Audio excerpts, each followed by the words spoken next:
O Tupã, quando se fala de mitologia brasileira, é o principal deus que vem na cabeça de muita gente. Mas e se eu falar pra você que em alguns contos ele não é o deus supremo, e que ainda por cima ele seria um deus criado pelos europeus? Ficou curioso? Vem comigo que eu te explico tudo.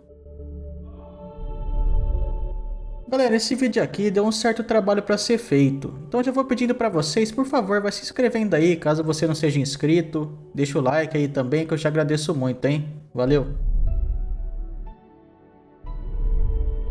Tupã, Tupavê, Tenondé ou Tupá é uma figura da mitologia tupi-guarani. Normalmente ele aparece como sendo a figura de um deus supremo, criador do universo e tudo que existe nele, criador da luz e também a personificação do trovão. Originalmente o Tupã não tinha uma forma humana, ele sempre se manifestava e conversava através dos trovões. Mas como vocês estão vendo pelas imagens aí na tela, ele acabou ganhando essa forma humana. E tudo isso por causa de influência das imagens de outros deuses, como por exemplo Zeus. Antes de criar os humanos, o Tupã teria se unido com a Jaci, ou em alguns contos também chamada de Araci, que era a deusa mãe do céu, cuja casa ficava na lua. Tupã e Jaci se conheceram em uma constelação de estrelas, mas só foram conseguir realmente se encontrar depois de muitos anos. Mas um dia após a união, eles desceram juntos para a Terra, e lá criaram tudo que existe, as matas, florestas, rios e todos os seres vivos do universo.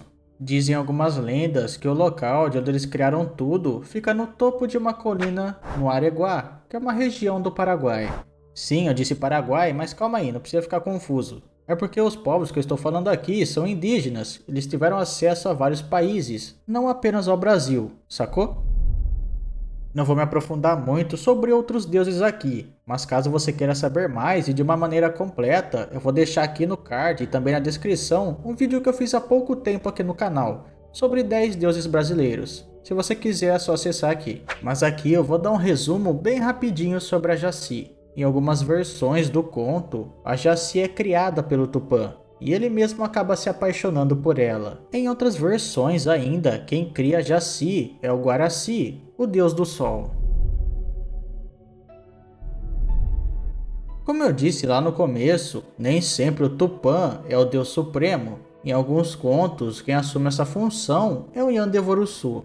Ele também pode ser chamado por outros nomes, como por exemplo Yamandu, Yamandu e Yandejara. Eu já falei sobre o mito de criação que envolve ele aqui no canal, mas aqui eu vou contar de uma maneira mais completa para que vocês consigam entender melhor. Nesse conto vocês vão entender que a função do Tupã muda. Ele funciona como se fosse mais um arauto do Criador.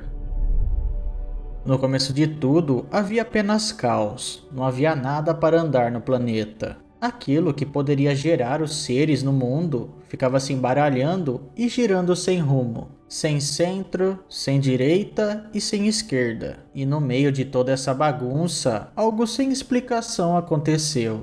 Uma respiração, um sopro, parece ter aparecido. Ele foi se multiplicando e se transformando até tomar a forma de um pensamento. Mas era ainda uma alma sem corpo. E bem devagar, com a paciência de uma árvore, o novo ser foi se autocriando. Os pés e as mãos foram ganhando forma e firmeza como se fossem galhos. E a sua cabeça também foi se formando, e aos poucos ela ia saindo daquele nevoeiro. Quando ele finalmente abriu os olhos e viu toda aquela bagunça, percebeu que precisava dar ordem àquele caos. As trevas assustavam, mas o seu coração batia tanto que soltava raios que afastavam as trevas e acalmavam a ventania. E tudo foi ficando silencioso, silencioso e silencioso, até que aquele tédio começou a incomodar a divindade. O Criador então começou a criar um meio termo entre o silêncio e o barulho. Separou o caos da ordem, mas mesmo assim, de vez em quando, algumas tempestades escapavam. E algumas vezes, essas tempestades acabavam devastando tudo,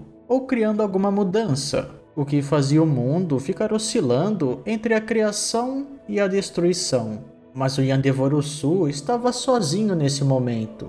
Então ele resolveu criar outros deuses, como por exemplo a Yara, a Senhora das Águas, o Tupã, o Guardião do Relâmpago, e o Curupira, o Espírito das Matas. Eles fizeram crescer árvores, bichos e ervas para todo lado. Depois ele criou o Kaiowá, que era o dom da palavra, para começar a dar sentido à narrativa do mundo. Apesar de tudo que eu já contei aqui, tem um pequeno detalhe, que muito provavelmente todas as histórias que envolvem o Tupã como sendo um personagem central, e principalmente o criador, teriam surgido depois da colonização. Sendo assim, o Tupã nunca teria existido para os indígenas antes da chegada dos europeus. Pelo menos não do jeito que a gente está acostumado. Na escola, você já deve ter ouvido falar sobre a Companhia de Jesus, ou pelo menos o nome dos membros dela, os jesuítas. E essa turminha aí tinha como trabalho achar novos devotos para a Igreja Católica. E quando eles chegaram ao Brasil, eles viram ali uma oportunidade de ouro. Eram centenas de milhares de pessoas prontas para serem catequizadas. Mas antes de mais nada, eles teriam que conhecer os obstáculos, ou seja, conhecer a religião local. Logo, eles conheceram os pajés, que pareciam ser homens, incapazes de ser uma ameaça fisicamente. Eles eram velhos, enrugados, tatuados, mas ainda assim dominavam os homens mais fortes. Eles também tinham poder de cura, tinham convulsões e mudavam sua fala do nada. Os indígenas do local não faziam sacrifícios humanos, jejuavam antes das cerimônias, e o pajé parecia ser um tipo de intermediário entre as divindades. E os jesuítas conheciam algumas religiões antigas em que os devotos de alguns deuses, como por exemplo Apolo, Vênus e Júpiter, agiam de uma maneira um pouco parecida com os pajés. Eles mascavam folhas, jejuavam antes das cerimônias e tinham convulsões. E lembrando disso, os jesuítas não tinham dúvida. Aquilo que os índios estavam venerando para os jesuítas era o diabo. Depois de ser chutado de Roma, ele teria encontrado refúgio naquele local. Bem, aí você deve estar se perguntando quem seria essa divindade que os jesuítas achavam que era o demônio, já que o Tupã não existia. O culto mais popular entre os indígenas naquele momento era o de Jurupari. Jurupari era como se fosse um Moisés para os indígenas. Era chamado de o Filho do Sol e nasceu de uma deusa que nunca teve sequer uma relação com um homem, mas ainda assim ficou grávida milagrosamente. A Seuci, ele foi enviado pelo próprio Sol à Terra para achar a esposa perfeita para ele. Nas catequeses, então, o Jurupari começou a ser tratado como Satanás. O Filho do Sol se tornou da cabeça aos pés o próprio diabo. Agora que eles acharam o inimigo, precisava do aliado, aquele que representaria o bem, enquanto eles difamavam o nome de Jurupari. Precisariam encontrar algo que representaria o Yahvé dos hebreus. Mas não poderia ser qualquer coisa, teria que ser algo desconhecido, ignorado ou pouco venerado pelos indígenas. Então, através de um sinal de São Pedro, segundo eles escolheram o trovão, o Tupã, cujo nome nada mais é do que o barulho do trovão. As catequeses começaram a fazer músicas, hinos, teatros, orações e tudo mais para o deus do trovão, enquanto, é claro, atacavam o Jurupari. O Tupã nada mais é do que uma adaptação da Igreja Católica para o deus cristão. Ele nunca teve importância para as tribos indígenas. Foi o deus cristão que deu forma a essa divindade. Jurupari não foi o único que foi rebatizado. Todos os seres populares se tornaram demônios, enquanto os menos conhecidos ganharam um cargo superior.